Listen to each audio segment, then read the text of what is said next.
Check le dev tout le monde. Nous voici dans ce magnifique endroit, à nouveau cette année. Nous ne l'avons pas planifié, nous, mais ça a été planifié par Bhagavan Shankar lui-même.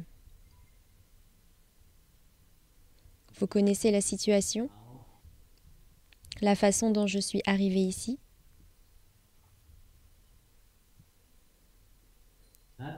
Ce Shabad que nous venons de chanter, c'est la louange du Sadguru.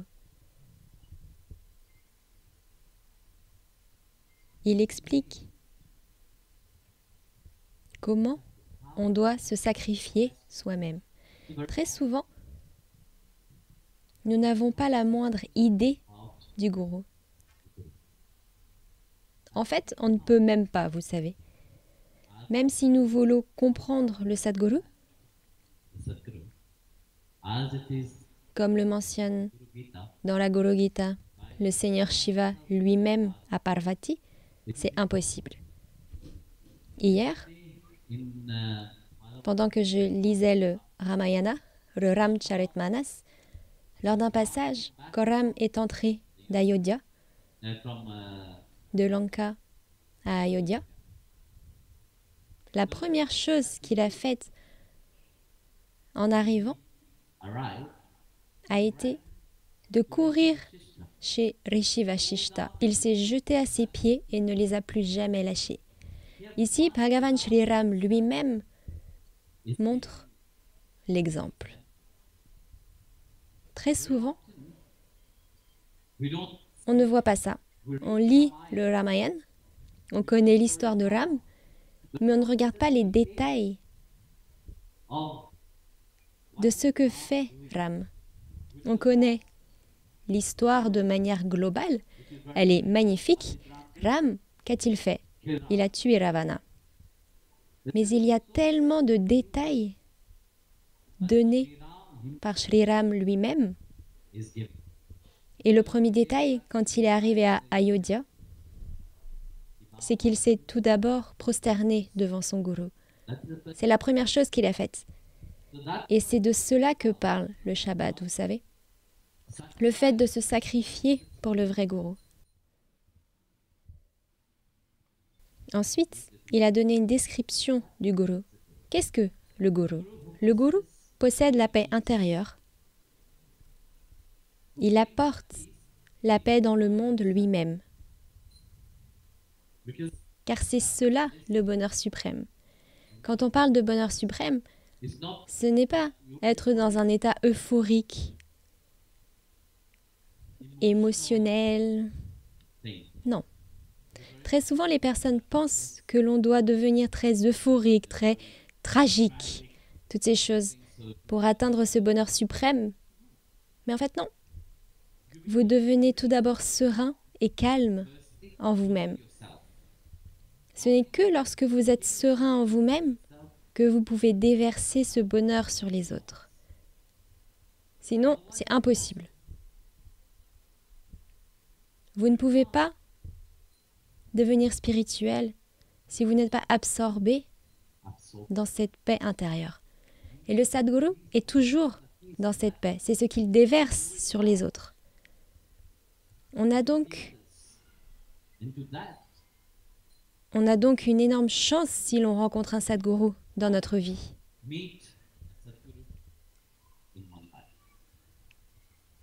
Et ce Sadguru, il ne va pas. Vous voyez, le fait est que le Sadguru ne va pas vous dire, je suis un Sadguru. Le Sadguru n'aura pas le titre de Sadguru. C'est juste pour que vous compreniez la rareté dont tous les saints parlent, la rareté d'un Sadguru. Car il y a seulement 5 Sadgurus dans le monde. Il n'y a pas des centaines de Sadgurus. Ce n'est pas toutes les personnes qui se disent Sadgurus sont des Sadgurus. Non, c'est pas ça. Il y a seulement 5 véritables Sadgurus. 3 sont connus, 2 sont dans les Himalayas. Ils ne se préoccupent pas du monde matériel. Alors imaginez juste à quel point il est rare pour une personne de rencontrer son Sadguru. Et c'est pourquoi Bhagavan Krishna a dit aussi dans la Gita, si une personne, même si plusieurs millions de personnes sont appelées à moi, une poignée seulement viendront vraiment et sincèrement à moi. Mais parmi cette poignée de personnes, une seule peut-être me connaîtra vraiment. Elle saura en essence qui je suis. Seulement une. Car vous voyez, souvent, les personnes aiment le glamour de l'extérieur. Mais le Sadguru n'est pas là pour embellir l'extérieur. Vous croyez qu'il est là, qu'il tient une baguette magique et qu'à chaque instant, il réalisera tous vos désirs. C'est le résultat dû à l'abandon. Si l'on s'abandonne au Sadguru, tout prend une nouvelle saveur dans la vie. Tout change parce que tout est élevé au même niveau que le Sadguru. Tout commence à vibrer au même niveau. Ce niveau que nous avons atteint, c'est le niveau de Prem. Et à ce niveau, quand vous êtes dans cette vibration, tout coule naturellement vers vous, même sans demander. Tout commence à venir à vous. C'est pourquoi il est très important de comprendre que tout le monde ne peut pas avoir ce niveau de compréhension. Que même si Bhagavan est là, comme Kabir a dit, Bhagavan Govind se tient d'un côté et mon Guru se tient de l'autre côté. Devant qui devrais-je m'incliner? Vous voyez Dieu devant vous, vous êtes très excité. Qu'est-ce que vous feriez? Dans votre enthousiasme, peut-être que vous oublierez, vous sauterez sur Bhagavan Krishna. Il est tellement beau, tellement charmant. Mais je vais vous dire une chose. Si vous faites cela, Bhagavan Krishna vous donnera un coup de pied.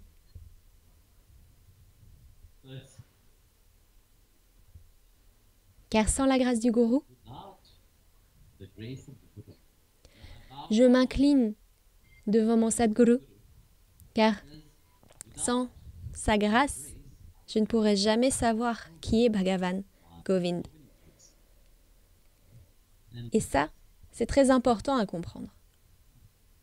Ce n'est pas juste de la connaissance. Ce n'est pas juste dire, oui, lisez ce livre et vous connaîtrez Krishna. Lisez le Bhagavat et vous verrez combien le Seigneur Krishna est glorieux. Et ensuite, vous serez sauvés. Non, ce n'est pas ça. Vous savez, ces lignes disent « Béni soit la vue de mon Guru qui est toujours satisfait. Sapala Darshan. » Sapala Darshan, ce n'est pas donné à tout le monde. Sapala Darshan n'est donné qu'à ceux dont le cœur est empli d'un véritable désir ardent. Vous pouvez avoir le darshan du Guru à l'extérieur, mais vous avez le darshan du Guru dans sa limitation. Vous n'avez pas le darshan de l'aspect véritable du Guru. Le véritable aspect du Guru, ce n'est que lorsque vous avez ce profond punya, lorsque vous êtes complètement abandonné. Vous devez être humble et alors Bhagavan pourra vous étreindre. C'est pourquoi tomber, s'en remettre aux pieds du Sadguru, ce n'est pas juste une marque de simple respect. Non, c'est bien plus que ça. C'est un acte où vous dites « Je veux avoir ce Sapala Darshan.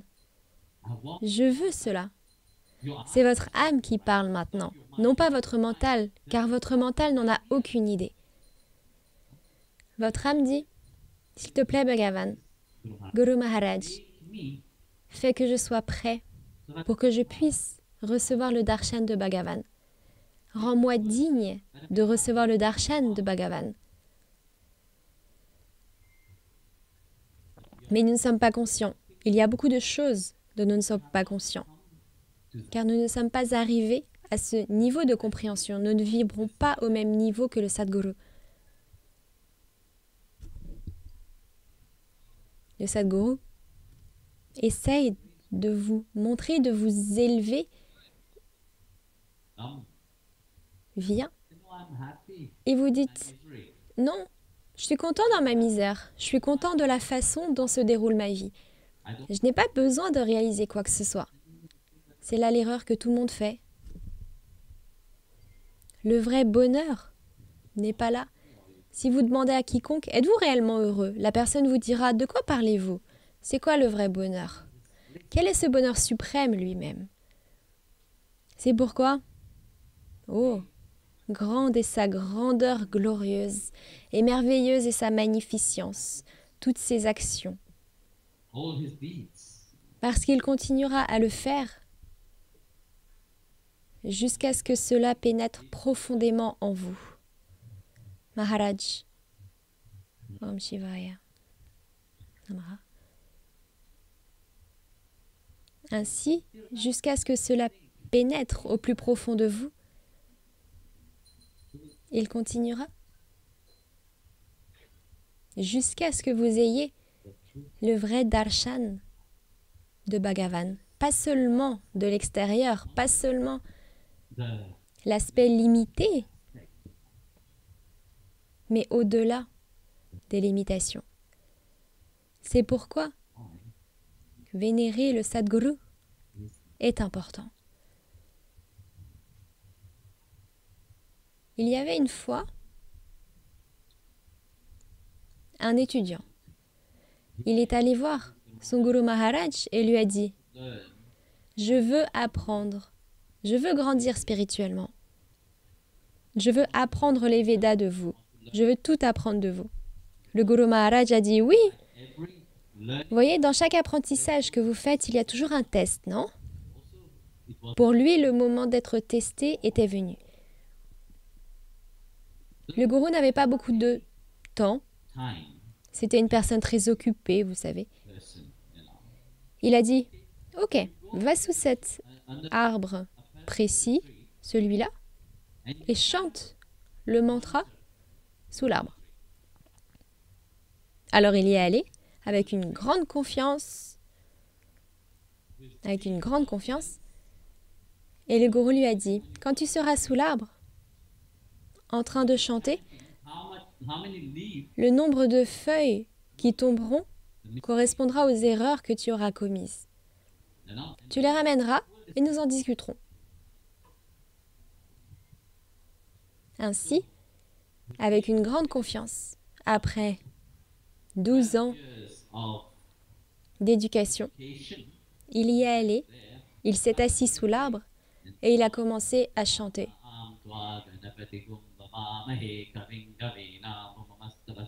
Au moment où il a commencé à prononcer le mantra de Ganesh, toutes les feuilles de l'arbre sont tombées. Et il était traumatisé, pauvre enfant. Il était traumatisé, il ne savait pas ce qui s'était passé. Il a paniqué et il a couru aux pieds de son Sadguru. Il a tenu les pieds de son gourou et a dit « Maharaj, regardez ce qui s'est passé. Ce ne sont pas une feuille, 2 feuilles, 10 feuilles qui sont tombées, ce qui voudrait dire que j'ai fait 10 erreurs, mais en fait, c'est toutes les feuilles de l'arbre qui sont tombées. Il n'en reste plus une seule. Je ne sais pas ce qui m'est arrivé. Je ne suis pas... Tout ce que j'ai appris depuis 12 ans, c'est tout faux. » Guru Maharaj a été très clément et il lui a demandé « Comment as-tu commencé ?» J'ai commencé... J'ai prié le Seigneur Ganesha. Car vous voyez, dans notre tradition, c'est ainsi. Tout ce que vous le faites en commençant par chanter le stotram de Ganesh. Guru Maharaj a souri et a dit « Tu as étudié pendant 12 ans et tu ne sais toujours pas que le premier à t'avoir donné la connaissance de ce mantra c'est le gourou. Shri Gurubhyo Namaha, c'est la première chose que tu dois chanter. Alors glorifiez d'abord le gourou et après chantez tous les mantras. Et alors vous en récolterez les fruits. Si vous faites le contraire, vous êtes tout seul. C'est pourquoi, dans notre tradition, c'est comme ça. Dans la Hare Bhakta Sampradaya, c'est comme ça. On glorifie toujours le gourou en premier, ensuite tous les autres. Je vous le rappelle juste pour vous aussi.